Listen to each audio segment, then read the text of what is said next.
Hi, welcome back to my channel. ఈ video ఏంటంటే నిన్న వీడియో కంటిన్యూషన్ అండి. గోధుమ రవ్వలు ఎలా ప్రిపేర్ చేయాలో దాని యొక్క కంటిన్యూషన్ వీడియో.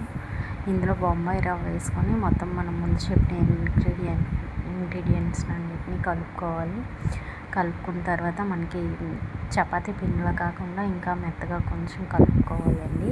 ఎందుకంటే బొంబాయి రవ్వ అనేది వాటర్ని అబ్జర్వ్ చేసుకుంటుంది కాబట్టి వాటర్ క్వాంటిటీ అనేది మీరు చూసుకొని వేసుకోవాలి. ఈ విధంగా కలిపిన తర్వాత దీన్ని ఒక 1.5 అవర్ అలా అరగంట కానీ 1 అవర్ కానీ నానబెట్టేయాలి. పక్కన పెట్టిన తర్వాత దీన్ని చిన్న ఉండలుగా చేసుకొని ఈ పిండిని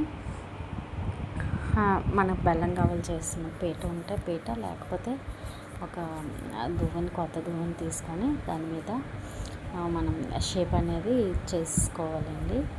అది నెక్స్ట్ వీడియోలో నేను మీకు చూపిస్తాను. Thank you for watching.